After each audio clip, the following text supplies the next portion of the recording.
Assalamualaikum warahmatullahi wabarakatuh. Rahayu Sagung Dumadi. Suluk Abdul Jalil. Ringkasan buku 1. Perjalanan Rohani Syekh Siti Jenar.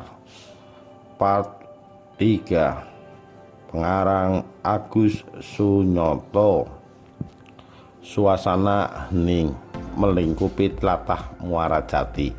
San Ali diam, Ki Samadullah diam, Raden Kusen diam, semua diam. Hanya angin dingin bertiup mendebarkan bau anyir darah yang mulai mengering di tanah. Setelah lama suasana hening itu berlangsung, Raden Kusen dengan suara penuh wibawa berkata, "Sekaranglah waktu yang paling tepat untuk menjatuhkan hukuman bagi Resi Bungsu. Bagaimana, Ki? Apakah orang-orangmu sudah siaga?" "Patik yang mulia," kata Ki Samadullah.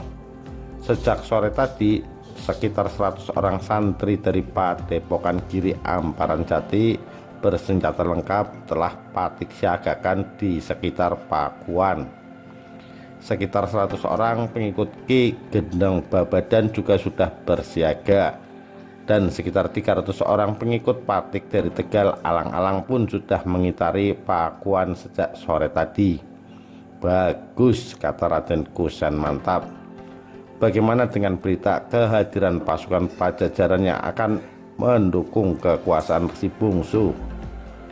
"Patik yang mulia," kata Ki Samadullah, "berita dari Telik Sandi yang Patik kirim menyatakan bahwa Resi Bungsu memang meminta bantuan ke Pakuan." Patik dengar Maharaja Pakuan, Prabu Ratu Dewata, mengirimkan 1000 prajurit di bawah pimpinan perwira bernama Terong Peot. "Berarti kita harus secepatnya menyerang Pakuan sebelum bala bantuan itu datang. Kalau sampai pasukan dari Pakuan datang, engkau bisa membayangkan bagaimana nasib Pakuan Caruban ini." Berita yang kuperoleh dari pedagang-pedagang Cina yang berjaga di Pelabuhan Kelapa mengatakan Resi Bungsu sengaja membuat laporan palsu bahwa kematian Ku Caruban akibat dibunuh oleh orang-orang Islam atas suruhan Guru Agung Syekh Datuk Kafi. Resi Bungsu memutar balik kenyataan. Dia menyebarkan berita bahwa kematian Ku Caruban dilatari maksud jahat orang-orang Islam yang ingin merebut kekuasaan dari orang-orang Pajajaran yang beragama Hindu-Buddha. Raden Kusen memberikan penjelasan. "Sejahat itukah laporan Pamanda Bungsu kepada Wak Prabu Ratu Dewata?" San Ali menyergah bagai tak percaya. "Anakku San Ali," Ki Samadullah menepuk-nepuk bau San Ali, "engkau belum mengerti pahitan getir kehidupan dunia. Engkau juga belum mengenal asinnya garam dan masamnya asam kekuasaan dunia. Namun jika engkau ingin tahu, demikianlah perilaku orang-orang yang mabok kekuasaan." "Ya Allah, tujuan utama hidupku," desas San Ali seolah kepada dirinya sendiri. "Jauhkanlah hamba dari kejahatan nista seperti itu. Jangan engkau palingkan hasrat hatiku kepada selain engkau. Semoga doa dan harapanmu terkabul, oh anakku," kata Ki Samadullah menarik nafas dalam-dalam. "Sungguh mulia tujuan hidup yang hendak engkau raih.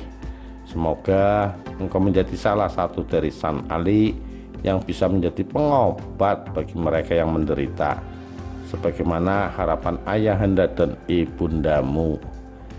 "Jika demikian, Paman," serga San Ali cepat, "marilah kita berangkat sekarang juga ke Pakuan." Malam berkabut menebar bumi Caruban ketika barisan berkuda yang dipimpin Raden Kusen menerobos keheningan menuju Pakuan yang sudah dikepung oleh sekitar 180 prajurit Demak. 100 santri Giri Amparan Jati, 100 pengikut Ki Gendeng Babadan, dan 300 pengikut Ki Samadullah dari Tegal Alang-alang. tak sedikit pun suara keluar dari rombongan berkuda itu, kecuali detak-detak ladam yang menghantam tanah berbatu. Gerakan pasukan yang dipimpin Raden Kusen benar-benar seperti siluman, tanpa suara tetapi langsung menembus ke kediaman musuh.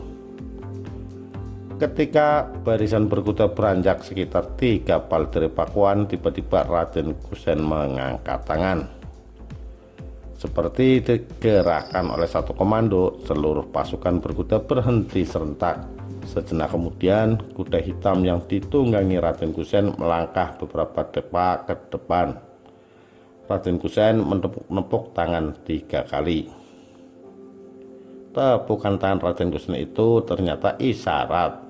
Ini terlihat dari munculnya pasukan berkuda Demak secara serentak dari kanan dan kiri jalan. Rupanya pasukan itu sengaja ditempatkan di sekitar pakuan untuk sewaktu-waktu melakukan serangan mendadak jika dibutuhkan. Tanpa menimbulkan suara berarti, pasukan berkuda itu mengatur formasi dalam barisan-barisan berjajar 3-3.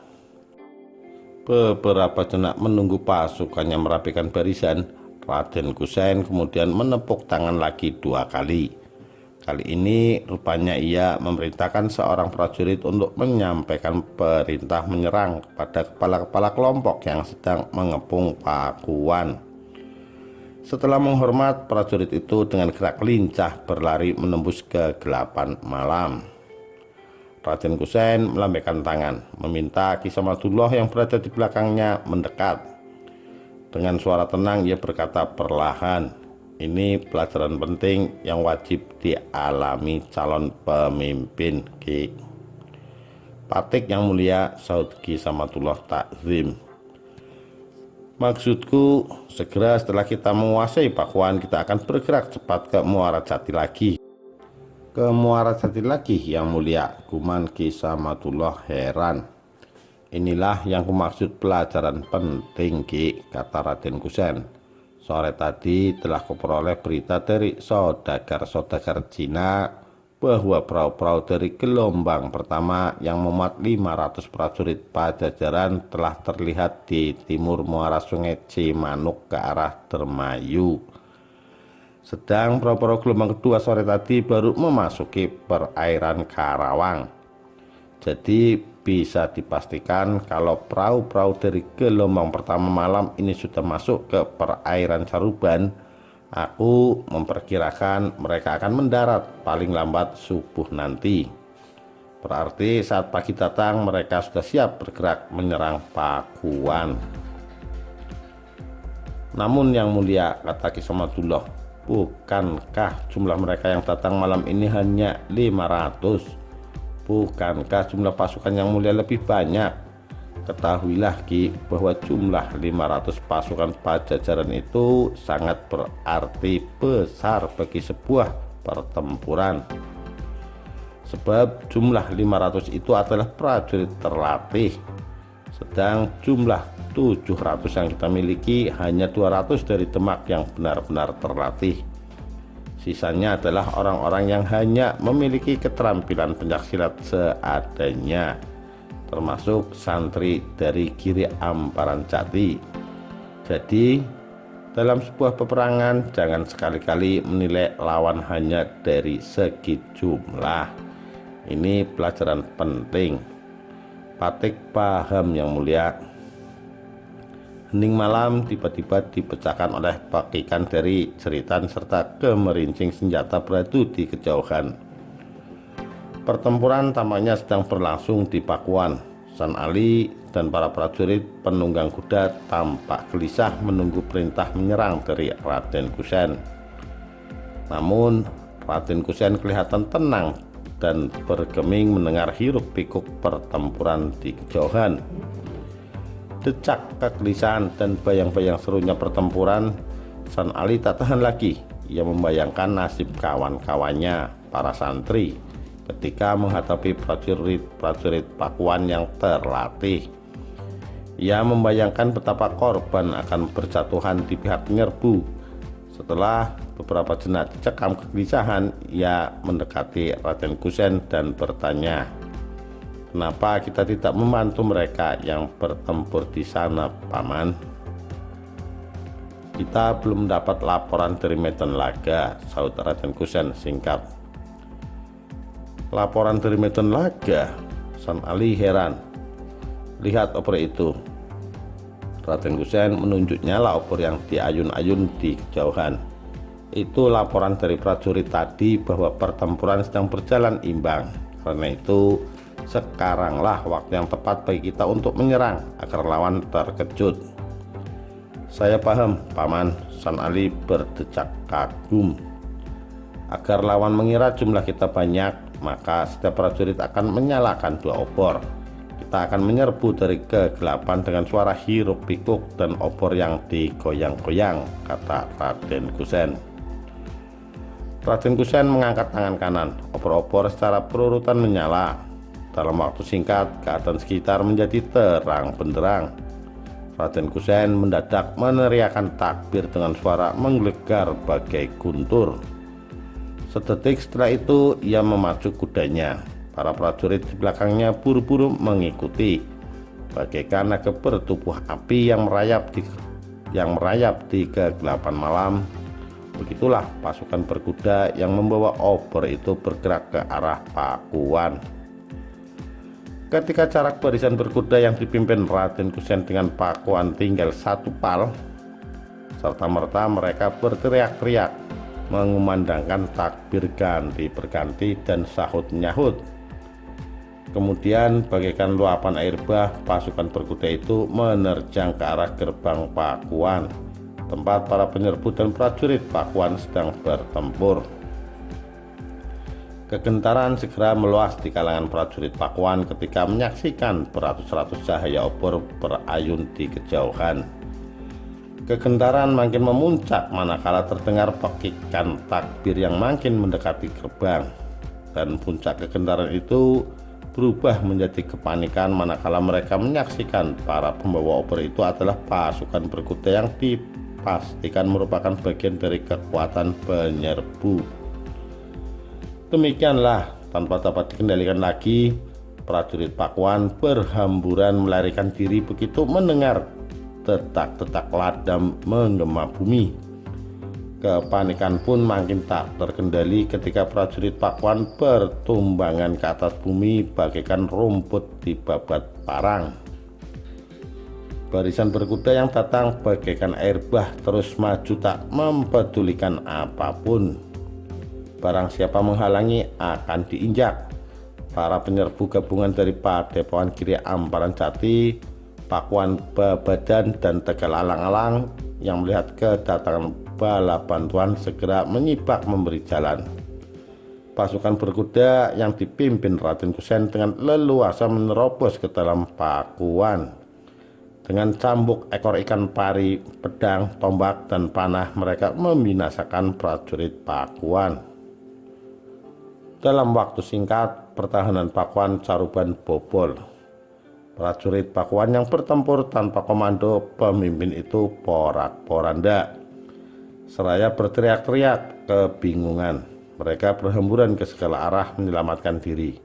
Sementara sebagian yang lain berusaha menyelamatkan junjungannya, Kuwu Baru, Resi Bungsu, dan keluarga keluar dari Pakuan. Meski dengan susah payah, akhirnya Resi Bungsu berhasil lolos dari kepungan musuh. Malam itu, Resi Bungsu beserta keluarga dan sedikit prajurit menerobos kegelapan melewati lereng Gunung Cermai menuju Kadipaten Galuh. Setelah sisa terakhir kekuasaan Resi Bungsu terhalau, di bawah cahaya rembulan dan di tengah gumpalan kabut, Raden Kusen duduk gagah di atas kuda hitam, didampingi Ki Samadullah dan San Ali. Para penyerbu dari Demak, Padepokan Giri Amparan Jati, Pakuan Babadan, dan Tegal Alang-alang berkerumun mengitari pimpinan mereka. Sementara di luar tembok Pakuan, sebagian barisan berkuda bersiaga menunggu perintah lanjutan. Putir-putir jelaga dari obor terlihat menodai wajah prajurit berkuda. Namun mereka bagai tak peduli. Putaran roda waktu telah membuat mereka berdiam diri dalam ketegangan. Raden Kusen, laki-laki gagah dengan kulit putih kemerahan dan mata agak sipit, tetapi setajam Raja Wali itu begitu menakjubkan dan memukau mereka yang berada di sekelilingnya.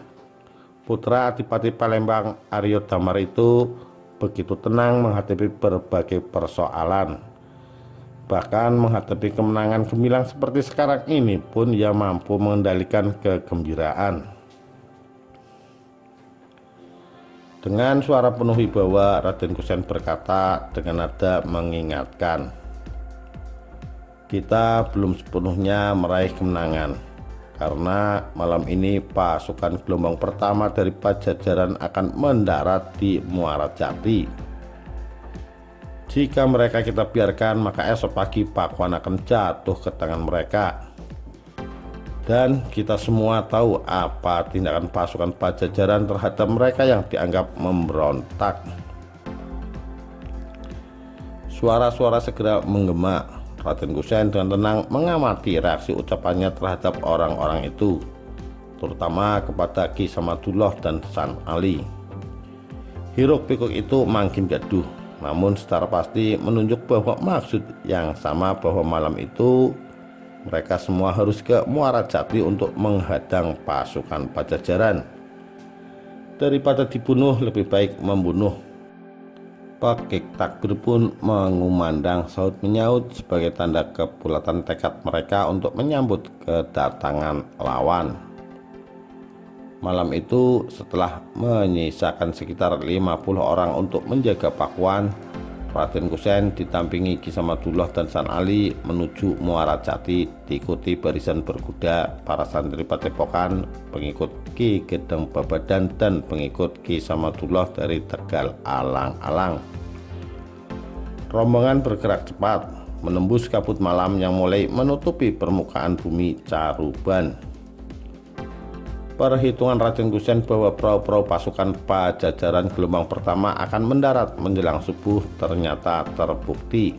Ketika barisannya dipimpinnya sampai di Muara Jati, di keremangan laut sudah terlihat bayangan hitam dari sekitar 30 perahu yang bergerak diam-diam mendekati pantai. Tanpa menunggu waktu, Raden Kusen segera bertindak cepat dengan memerintahkan pasukan panah yang berjumlah sekitar 50 untuk berbaris memanjang sejajar pantai. Tugas utama mereka adalah menembaki prajurit Pajajaran yang akan mendarat. Sementara 50 pasukan tombak disiagakan di lapis kedua. Di belakang pasukan panah, di lapis ketiga disiagakan pasukan pedang, cambuk, dan kujang. Barisan berkuda justru ditempatkan paling belakang. Perahu-perahu besar berisi prajurit Pajajaran mendekati pantai Muara Jati, seirama dengan debur ombak yang membentur lambung perahu yang mulai menyentuh pasir. Berlompatanlah para prajurit ke dalam air yang setinggi lutut. Kemudian bagai siluman mereka bergerak menepi. Mereka tidak sadar bahwa di sepanjang pantai telah menunggu para penebar maut. Rupanya Terong Peot, Manggalayuda pasukan Pajajaran telah memberikan kepastian bahwa prajurit-prajurit dari Pakuan Caruban akan menyambut mereka di Muara Jati. Prajurit Pajajaran yang tak menduga bakal diserang mendadak terkejut luar biasa begitu mendengar pekikan takbir. Sebagai prajurit terlatih, mereka buru-buru berbalik arah. Namun, kecepatan mereka di air tak segesit di darat. Sebagian di antara mereka, sekitar 30 orang yang berada pada posisi paling depan, langsung bertumbangan ketika anak panah menghujam perut, dada, bahu, leher, dan bahkan mata. Jerit kesakitan pun mengumandang bersaut-sautan. Sungguh sangat memilukan. Luka akibat panah itu menjadi sangat sakit terkena asin air laut.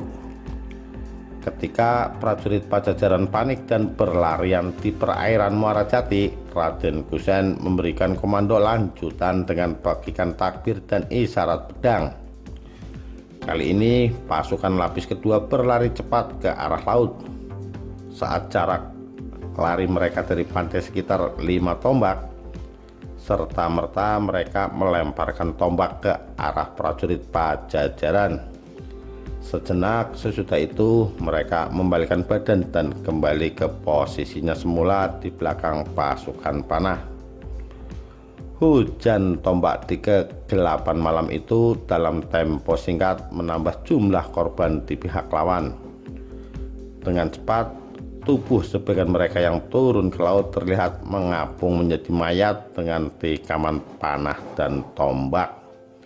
Sementara itu, prajurit-prajurit lain yang masih di atas perahu enggan turun. Kepanikan makin meningkat manakala dari tepi pantai terlihat beribu-ribu obor dinyalakan. Manggalayuda Pajajaran cepat mengambil kesimpulan bahwa pasukannya telah masuk dalam perangkap musuh.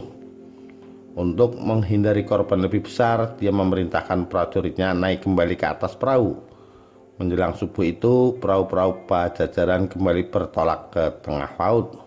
Mereka meninggalkan beberapa puluh mayat yang mengapung di permukaan laut dipermainkan gelombang.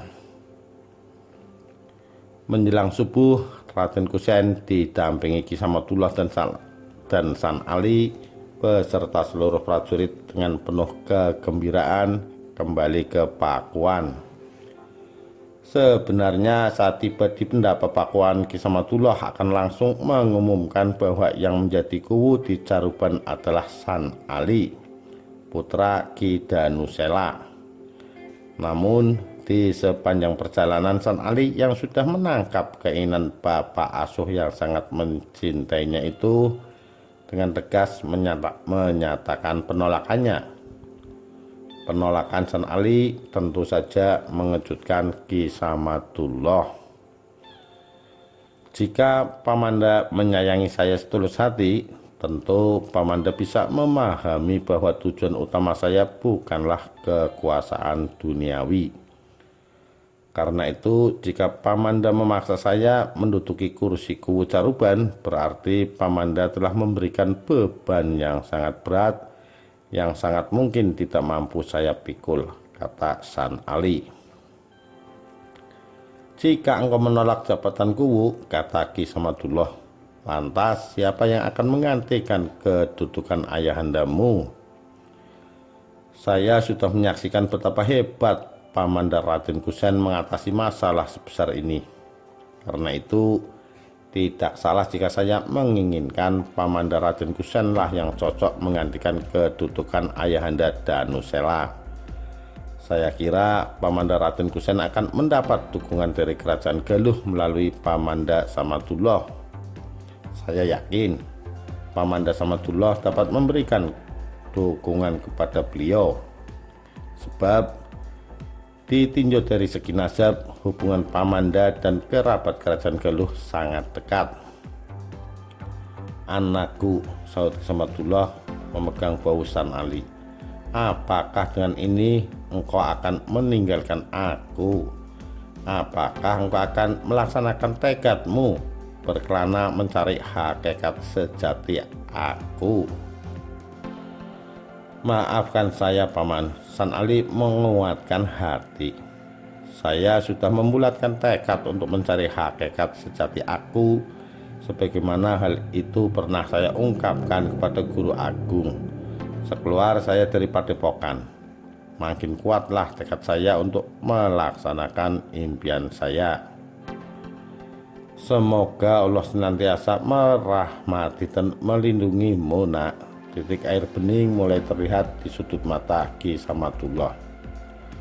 Paman, saya mengucapkan terima kasih yang tak terhingga kepadamu, yang telah begitu tulus mencintai manusia sebatang kara seperti saya.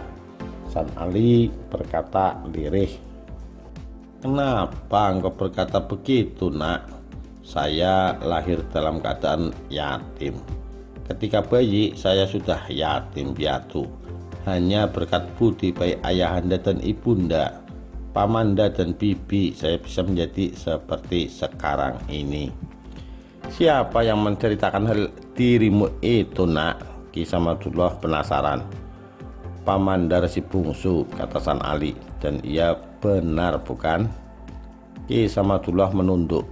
Butiran air bening jatuh dari kelopak matanya. Saya tahu Pamanda, bibi, ayahanda, ibunda, dan guru agung menyimpan rahasia ini agar saya tidak sedih dan merasa sebatang kara di dunia. Namun, Paman, dengan terbukanya kenyataan ini makin kuatlah keinginan saya mengejar impian. Sebab menyadari kesebatangkaraan saya, maka saya makin mudah melepaskan segala sesuatu selain dia yang saya tuju. Sepanjang perjalanan, akhirnya Ki Samadullah tidak berkata-kata lagi. Dia tenggelam dalam kepedihan. Sungguh, jauh di dalam lubuk jiwanya ingin sekali ia mengantarkan kemanapun San Ali pergi. Namun, keinginan aneh anak asuhnya yang tak lazim mencari hakikat sejati dia yang tak terpikir dan tak terbayang adalah kemustahilan yang sulit dipahami. Ah, betapa aneh garis kehidupan anak itu.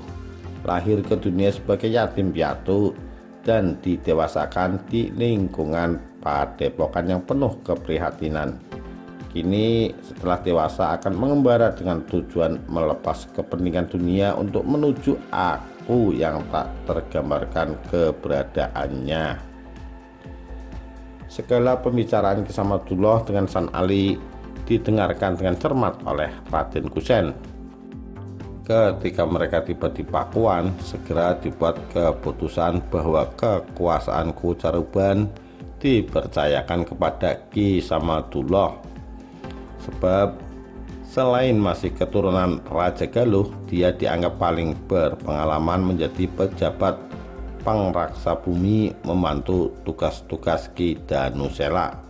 Untuk mengamankan Pakuan, 200 prajurit Demak tetap disiagakan demi membentengi Pakuan dari serangan Pajajaran atau gerakan subversif pengikut Resi Bungsu. Bahkan Raden Kusen dengan penuh keberanian membuat keputusan bahwa Pakuan Caruban bukan lagi menjadi wilayah Pajajaran, melainkan bagian wilayah Kadipaten Demak. Umumkan kepada seluruh warga Pakuan bahwa hari ini waktu pecat sawer pukul 10 pagi tanggal 19 bulan Badak tahun Saka 1392, penguasa negeri ini sudah berganti. Katakan kepada seluruh penduduk Pakuan Caruban bahwa gusti mereka sekarang ini bukan lagi Prabu Ratu Dewata di Pajajaran, melainkan Adipati Demak Arya Sumangsang, putra Prabu Kertawijaya, Maharaja Majapahit, yakni saudara Ki Danusela. San Ali menghadap Syekh Datuk Kahfi untuk berpamitan. Ini sangat penting baginya, sebab selain sebagai guru agung yang menempa pribadi dan cara pikirnya, Syekh Datuk Kahfi adalah satu-satunya manusia di dunia ini yang memiliki hubungan darah dengannya.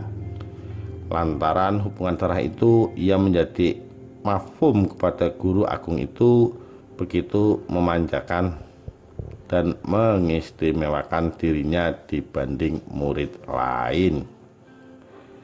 Di hadapan Syekh Datuk Kahfi yang diketahuinya sebagai adik sepupu ayahanda kandungnya, San Ali tidak mampu menyampaikan sesuatu kecuali menundukkan kepala memandangi anyaman tikar yang tergelar di bawahnya.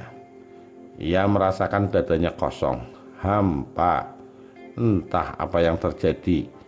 Ia hanya merasakan bahwa niatnya yang kuat untuk mengembara mencari aku telah menimbulkan beban berat di hatinya untuk berpisah dengan orang-orang yang dicintainya, terutama Syekh Datuk Kahfi dan istrinya. Mereka selama bertahun-tahun telah mengasuh, membimbing, dan memberikan kasih sayang seperti orang tua kepada anak. Kebersatuan adalah kebahagiaan, perpisahan adalah kepedihan. Syekh Datuk Kafi kelihatan sulit menyembunyikan kepedihan yang mengharu biru hatinya. Namun, sebagai seorang guru agung yang menjadi teladan bagi para murid, dia harus berjuang keras mengalahkan kepedihan jiwanya.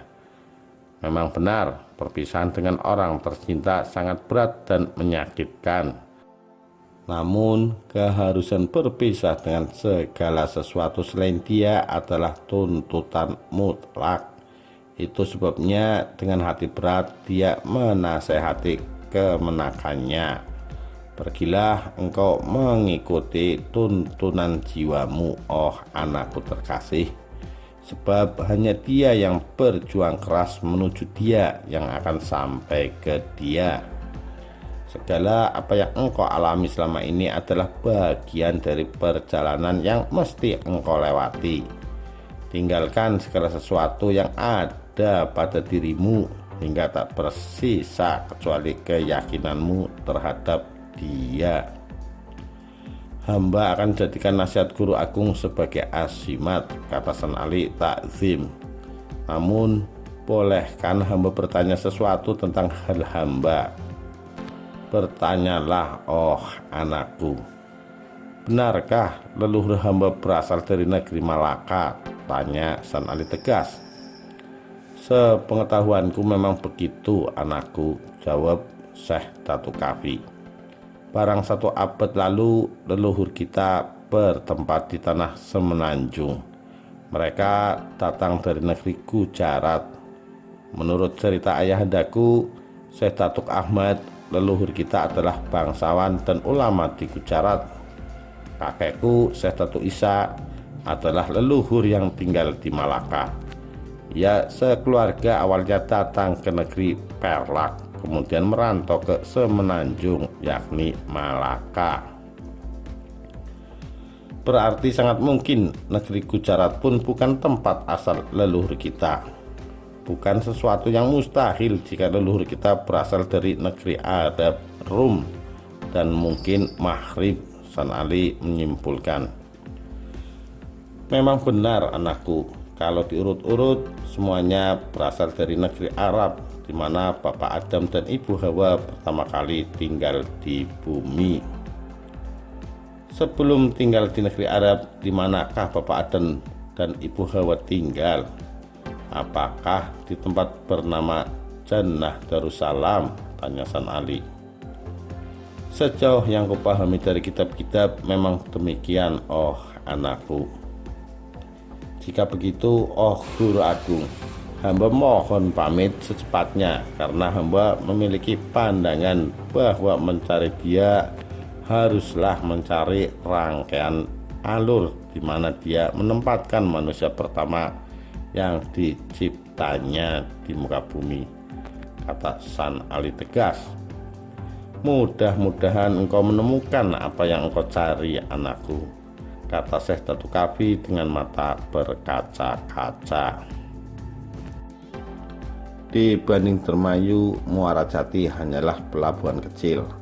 Namun dari sinilah orang memasok beras, gula, aren, garam, dan terutama terasi. Pada paruh tengah abad ke-15, Muara Jati merupakan pelabuhan penunjang bagi keramaian Dermayu. Dipandang dari laut, Muara Jati tampak seperti kumpulan kampung nelayan dengan puluhan perahu kecil ditempatkan di tonggak-tonggak kayu. Sebuah geladak sepanjang 50 meter yang menjorok ke laut hanya digunakan untuk memunggah muatan dari dan ke atas perahu. Sejumlah rumah bambu beratap rumbia berderet kecoklatan di bawah barisan hijau pepohonan yang melatar belakanginya. Barang 4 buah rumah besar bercat merah yang tegak perkasa di pinggir jalan ke arah geladak adalah rumah orang-orang Cina Muslim yang umumnya tengkulak beras.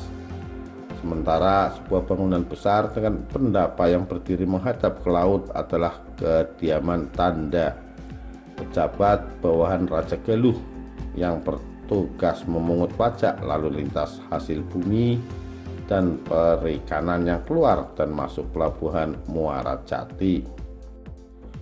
Nan jauh di selatan Muara Jati terpampang Gunung Cermai yang membiru diselimuti halimun, yang menurut cerita adalah tempat bersemayamnya dewa-dewa.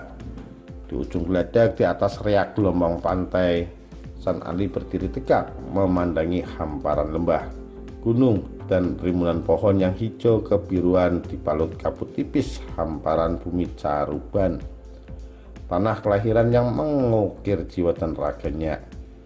Ia memejamkan mata dan memanjatkan doa agar jiwanya dikuatkan untuk meninggalkan rangkaian kenangan indah yang mengukir ingatannya. San Ali menantikan perahu yang akan membawanya ke tengah samudera, meninggalkan tanah kelahiran tempat ia mendapat limpahan cinta kasih. Ia merasakan kepedihan mencekam jiwanya. Dari dalam hatinya terungkap suara jiwa yang mengharu biru kebulatan tekadnya. Oh San Ali, akankah engkau tinggalkan tempat yang telah memberikan kedamaian bagi kehidupanmu? Akankah engkau tinggalkan orang-orang yang selama ini memberikan kasih sayang yang memaknai pembentukan jiwamu? Akankah engkau tinggalkan keceriaan penghuni padepokan yang senantiasa mengumandangkan nyanyian pepujian kebesaran ilahi? Akankah engkau lupakan orang-orang desa yang dengan senyum tulus menyapamu dalam setiap perjumpaan? Ia menarik nafas panjang dan berat, sadar bahwa hatinya berat meninggalkan rentangan kenangan yang sudah berurat dan berakar di jiwanya. Dengan menguatkan hati, ia berbisik kepada ungkapan suara jiwanya. Adakah kehidupan yang mengalir tanpa perpisahan dan kesedihan? Air memancar dari mata air, kemudian meninggalkan sumbernya untuk menuju sungai hingga muara, memasuki samudera raya. Manusia lahir dari kandungan ibundanya, kemudian tumbuh dewasa, dan akhirnya mati meninggalkan segala yang melekat pada dirinya. Dunia beserta segala isinya dan alam semesta pun pada akhirnya mengalir ke suatu masa yang disebut Yaumul Al-Akhir. Jadi perpisahan dan kesedihan adalah bagian dari hidup. Sesungguhnya tidak ada yang langgeng di permukaan bumi ini. Dengarlah wahai suara hatiku, aku seperti juga engkau memiliki kenangan dengan kehidupan di Caruban yang indah, yang membentang di kaki gunung Cermai, yang dilingkari ombak samudera, yang diwarnai gemericik air sungai dan kicau burung menyambut mentari pagi. Namun wahai suara hatiku, ketahuilah bahwa segala keindahan itu telah berubah menjadi terali bagi akuku, karena aku sekarang bagai Raja Wali terkurung dalam sangkar besi yang selalu merana setiap kali melihat burung lain terbang di angkasa, merekuk kebebasan jiwa dengan membentangkan sayap kehidupan. Ketika San Ali sedang bergulat dengan suara jiwanya, perahu yang bakal membawanya pergi dari bumi Caruban datang. Pemilik perahu itu bernama Tahrimah, laki-laki setengah umur dengan tubuh tegap dan otot-otot tangan kukuh. Wajahnya yang keras menunjukkan bahwa dia adalah orang yang tabah. Sorot matanya yang berbinar-binar menunjukkan betapa teguh laki-laki itu memegang prinsip. Sementara kulitnya yang coklat kehitaman terbakar sinar matahari mencerminkan semangat hidup yang tak luntur terkena hujan dan tak lekang terkena panas. Setelah cukup lama menunggu reaksi San Ali, Tahrimah menanyakan tujuan perjalanannya meninggalkan Muara Jati. Apakah Yang Mulia Hasan Ali, putraku Caruban akan menuju pelabuhan Kalapa atau hanya ke Dermayu? Engkau lebih tahu akan tujuanku, oh paman, karena pemegang kemudi perahu ini adalah engkau. Apalah arti maksud dan tujuan ku ucapkan jika di tengah laut engkau nantinya akan menenggelamkan perahumu dengan menumpang perahumu, oh paman. Sudah kubulatkan tekadku untuk mengorbankan diriku dalam mencapai tujuanku yang sejati, ujar San Ali tegas. Tidak adakah sakti hati yang mulia? Tahrimah menguji. Sudah kubulatkan tekadku, seperti kucapkan takbir saat ku mulai sembahyang menghadap dia, ujar San Ali mantap. Jika demikian, naiklah oh anak ke atas perahuku. Ingat-ingatlah selalu selama perjalanan di laut, jangan sekali-kali anak melakukan perbuatan lain yang membahayakan perahu ini. Dan berdoalah agar kita selamat melintasi lautan yang kadang-kadang mengamuk. San Ali tersenyum dan menganggukkan kepala. Tahrimah ternyata memiliki pengetahuan luas tentang kehidupan.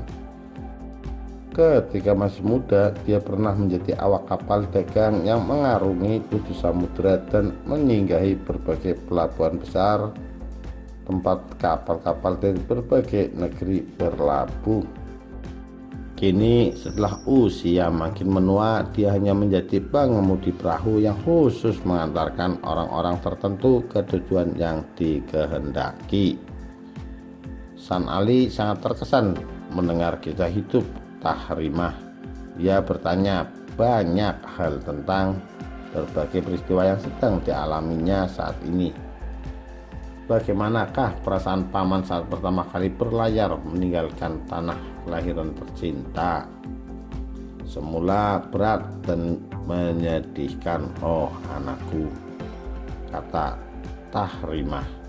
Tetapi bersama menggelindingnya waktu, ku sadari bahwa menjadi kewajiban mendasar bagi kita untuk meninggalkan segala sesuatu yang sebenarnya bukan milik kita. Maksud paman? Tanya San Ali belum paham.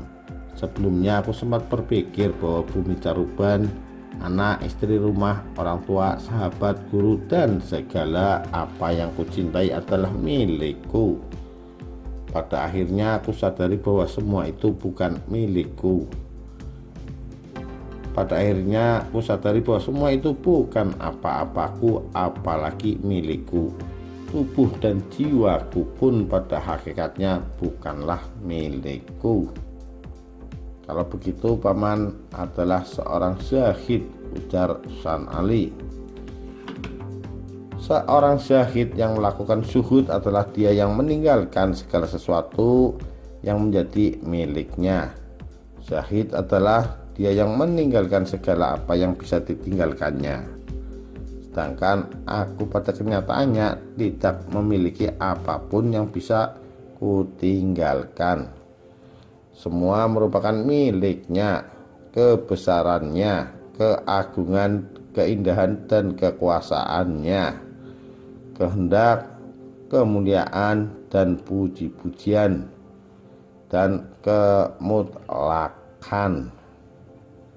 Engkau orang yang telah tercerahkan, oh paman, kata San Ali dengan mata membinarkan rasa takjub.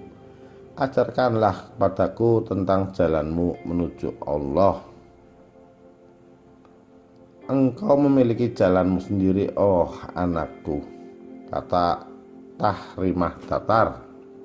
Jalan yang telah ku lalui akan berbeda dengan jalan yang harus engkau lalui.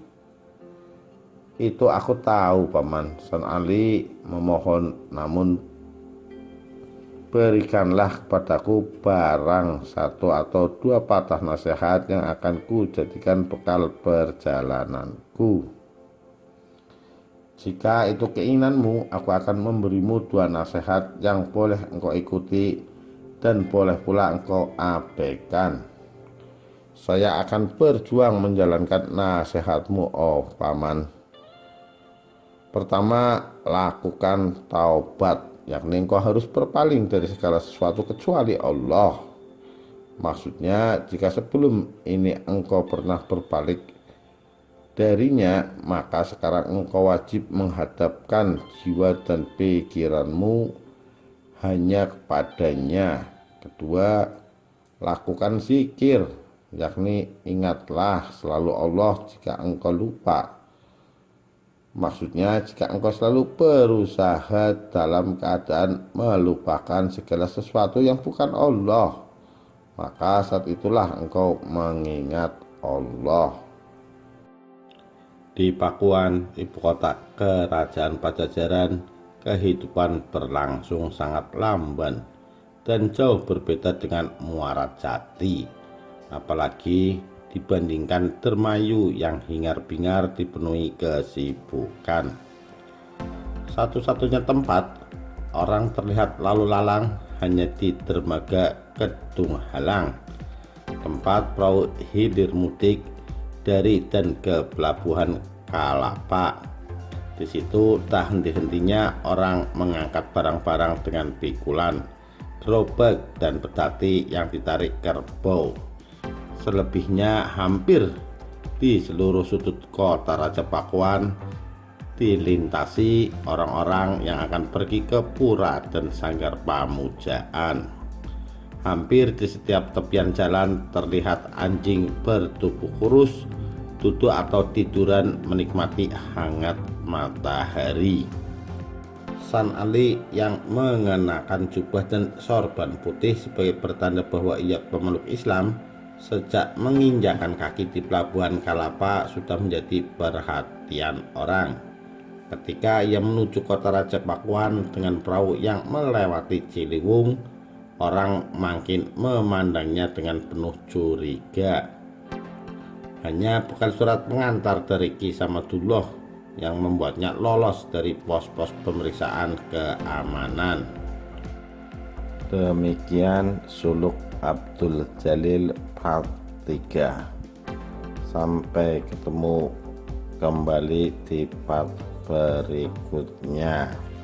Sekian, terima kasih. Wassalamualaikum warahmatullahi wabarakatuh. Rahayu Sagung Dumadi.